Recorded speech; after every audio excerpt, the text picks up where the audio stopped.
Alright, how is everyone doing today? I just filmed a video about Top Thrill Dragster, but I also have another favorite coaster that I am definitely pumped about talking about, and that is Millennium Force. I hope you're ready. I hope you're excited. Let's find out everything that you need to know about Millennium Force for your planned trip for this 2023 season. Let's go! If you're new to this channel, welcome, and if you haven't subscribed, please do. I'd love to have you guys join this roller coaster and theme park loving family. We have a blast with travel, theme parks, all kinds of different things, hotels here on this site, and you can learn all kinds of things about your favorite theme parks or travel destinations. So please press that subscribe button. Also, press that like button if you're not new, and or even if you are new, you can press that like button. Also, you can join us, and also leave a comment for me. I'd love to hear from you guys down below, especially about what roller coasters you would like to hear about in future videos. Let's go. Millennium Force, I think probably the most dominant part of the skyline of Cedar Point is Millennium Force. It is one of my favorite parts of looking at the skyline, although it's not something that's easily seen from the parking lot, but it dominates anytime you see Cedar Point from the water. If you see it from Sandusky, from the beach, it's just, there's this massive looming blue force that is one of my favorite things. But Millennium Force is one of those rides that holds up so well.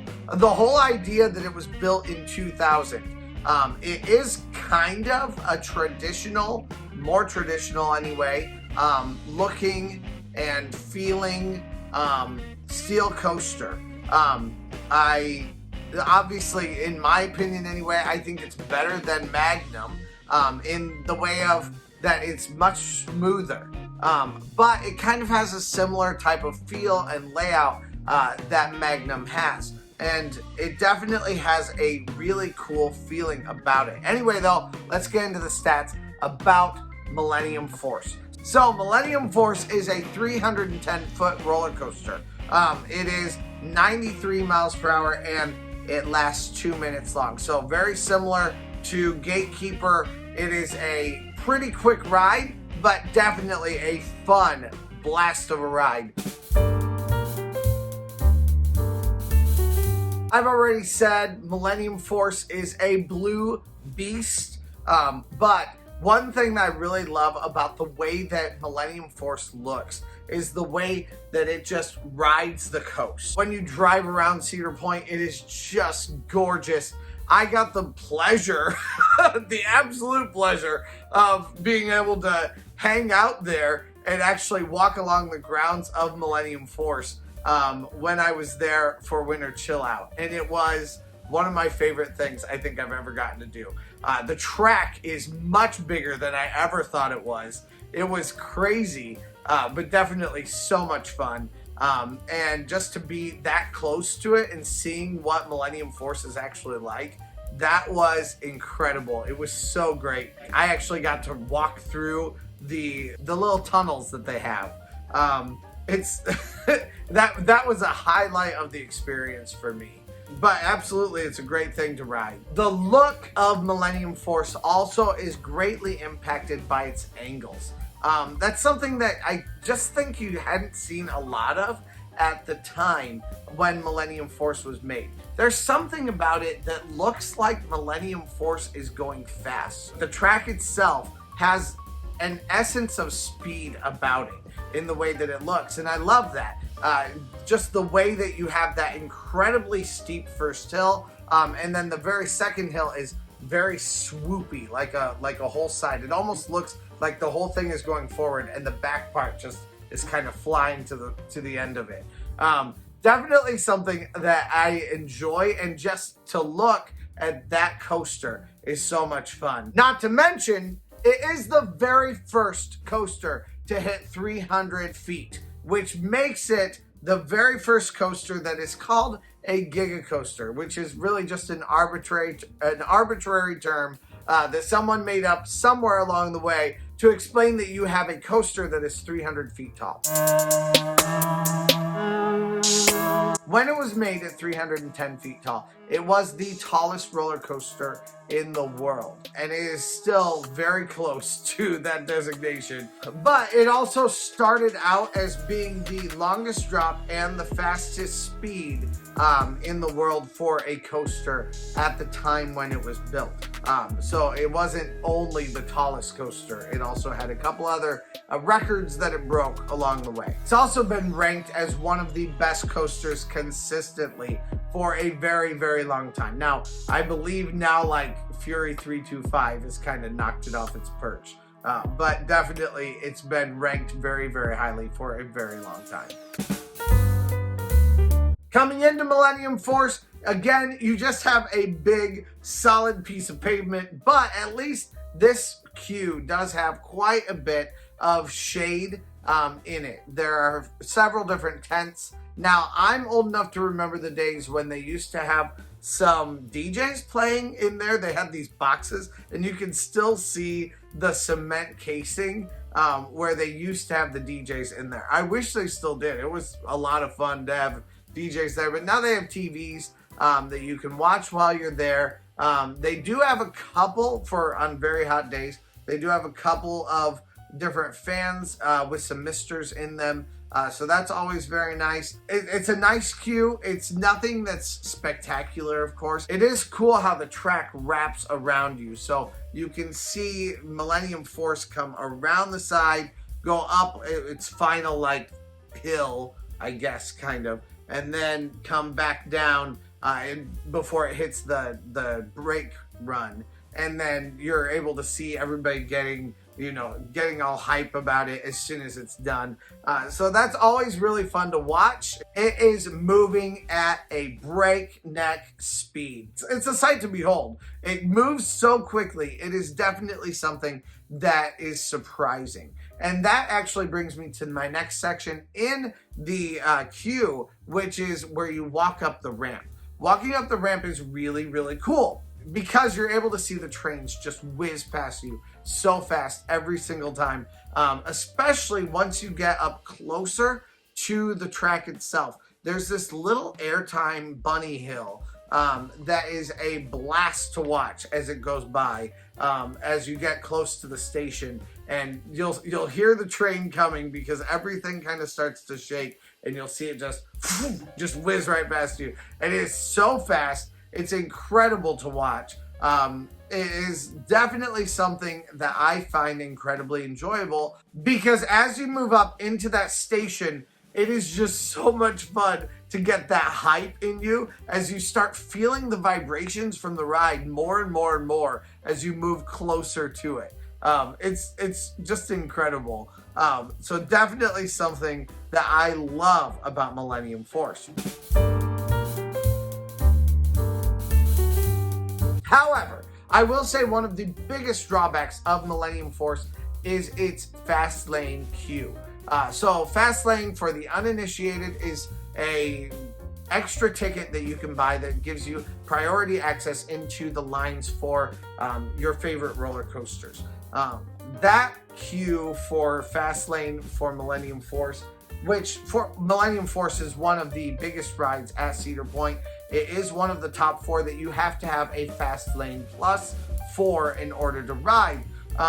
So you're already spending a lot of money, and the Fastlane only skips one part of the line. It's a sizable part, but you still have the entire ramp all the way up into the station that you have to take. And that is probably a 25-minute wait on most days, which means even if you have skipped 45 minutes of a line, you still have a 25-minute wait that you have to wait in every single time that you decide to do it. So that is definitely a frustration because, again, you're spending a lot of money for Fastlane. Now, people will pay out the nose for Fastlane, so you'll spend quite a bit of money. And it's just like there's no end in sight. People will just keep paying and keep paying and keep paying. So Cedar Point's Fastlanes are obviously popular, but I do feel like they have kind of a difficulty. Like this ride in particular is not really the best for its Fastlane access. Now, when you get up to Millennium Force, you cannot have anything with you that you are going to leave outside the track. That is not a possibility at all. So now, I do believe that there is a possibility of fanny packs, actually. I think that's the only thing. But this next year, I'm planning on testing out specifically fanny packs, backpacks, and any other kind of bag that I can think of. Maybe a crossbody bag. I'm going to wear all of them, and I'm going to see what I'm told at each different ride. Just to see, you know, if I'm wearing a fanny pack, are they going to make me get a locker? What do I have to do? But I do recommend for anything, especially any kind of actual over-the-shoulder bag, definitely then always go just get a locker for that. It is definitely a ride that if you have anything loose, things can fly out of it real fast. And we'll get to the experience of the ride in just a second. You can wear glasses on Millennium Force. I have worn my glasses several different times. Now, often, I honestly just take them off anyway and put them down my shirt. If someone tells you to put them down your shirt, just do it. It's not that big of a deal. But even without a strap, I have ridden Millennium Force. So sometimes, I mean, I have been told to take them off before, but usually I just am able to ride them with it. My glasses usually don't fall off, but if you see this, they are so tight that they're actually digging into my head. So that may be part of the reason why they don't fly off. So if you have glasses that aren't this tight, you may not want to wear your glasses on Millennium Force.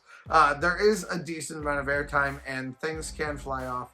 Although I would say I've never seen necklaces fly off on this ride, which is different from Magnum, because I have seen necklaces just fly off of someone's neck on Magnum. And we'll get to Magnum somewhere along the line. Actually, if you would like to, please let me know what other roller coasters at Cedar Point you want me to detail for you, because I'm here to talk about every different facet of the park, and the rides are one of them. So this year we're highlighting every single ride beforehand so that you have kind of an idea before your trip for Cedar Point. So let me know what other coasters you want to hear about. And anyway, let's move on to our next spot. The restraints on Millennium Force are very simple, surprisingly simple. You do have a lap belt that's just a cloth belt, and then you also have a little restraint bar that you pull down over you.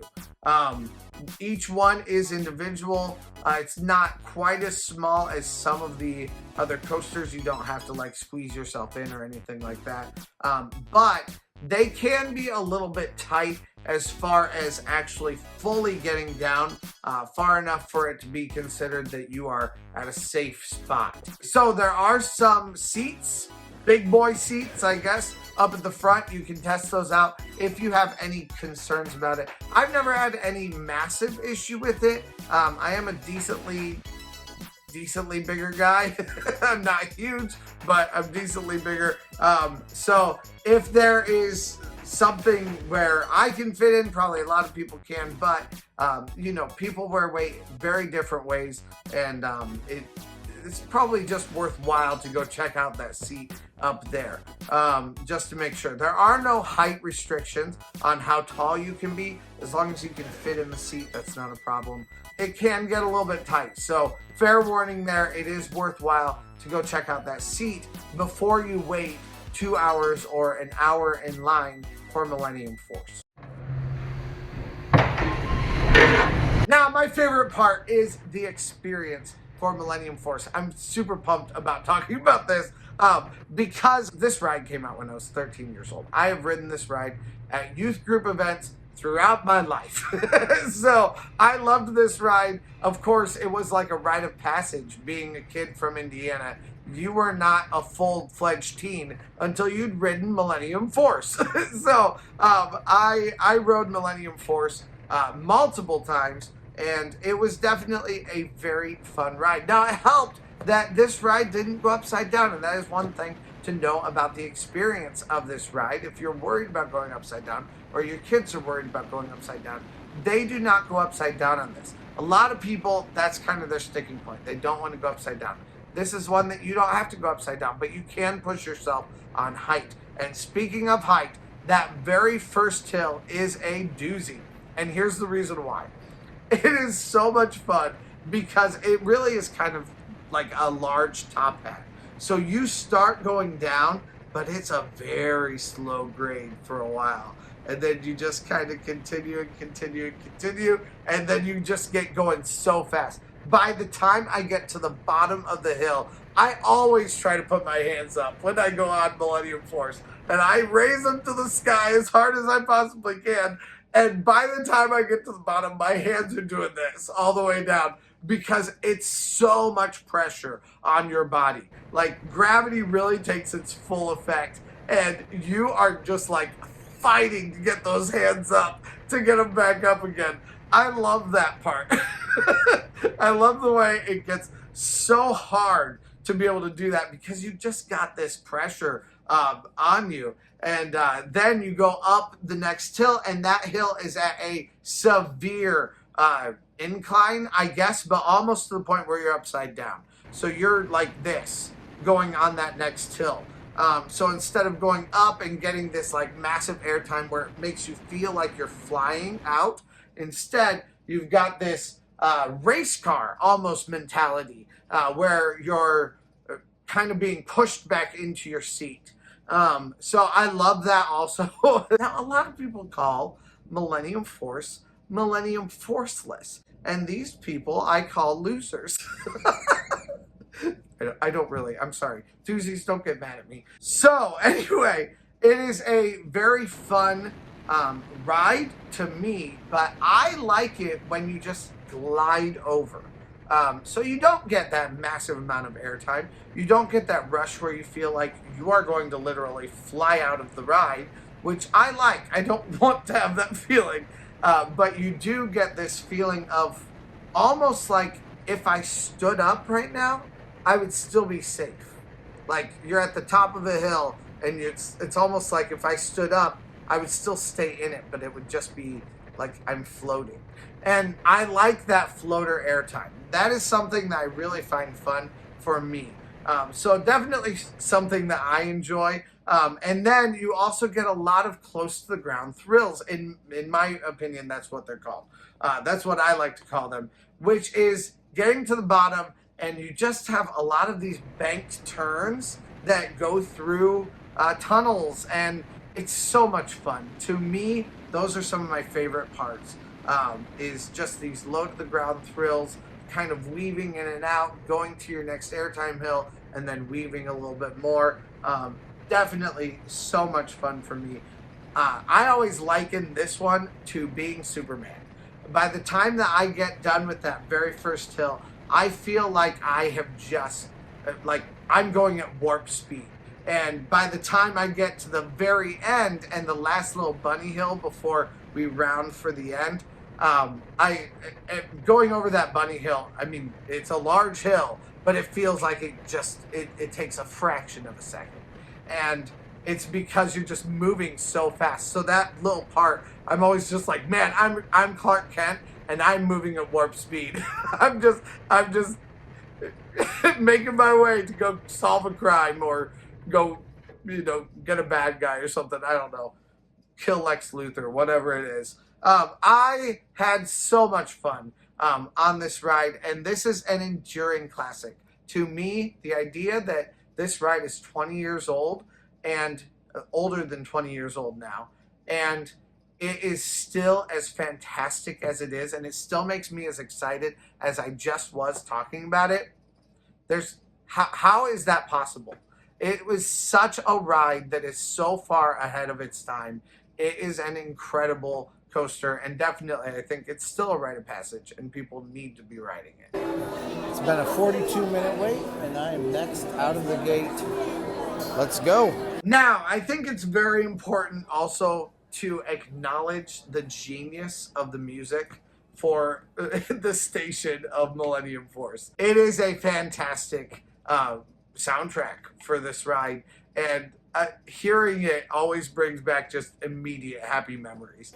So it's one of my favorite parts of the ride because it does add to that hype experience when you're getting close to actually getting on the coaster. If you are coming in just a little bit late, this is your first stop. Like if you're coming in at 9:15, go hit Millennium Force. It's still not going to have a massive line.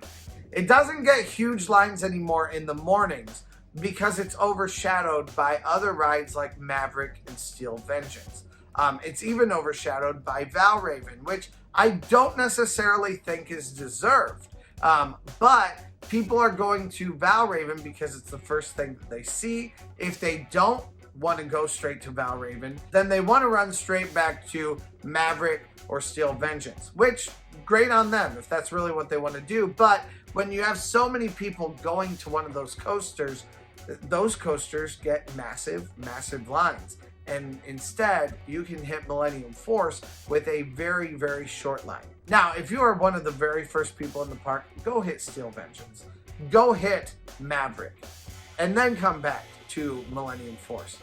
But if you're not one of the very first people in the park, then, and you've let a few minutes lapse in between, then go hit Millennium Force. It's going to be one that's right in the middle. It gives you good access to choose to go either to the back or to the front once you're done. It's always a good one to kind of stop if you're on your way to the back. You can always hit Millennium Force on the way, and then you can go hit Steel Vengeance. It's going to be a bigger line, but then you didn't wait for a bigger line for Millennium Force, which I think often ends up being a pretty good trade-off.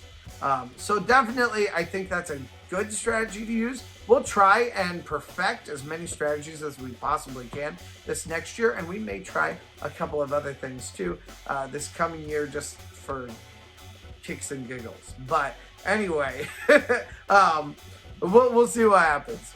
Leave your suggestions also for experiments and challenges that I can try down below in the comments. I would love to try the challenges that you guys may come up with. I've already had someone say start on the right side and walk all the way back and do like counterclockwise around Cedar Point day. And that may be something that I do, something that'll force me out of my normal mold of trying to ride every single ride as fast as I possibly can, all that kind of stuff.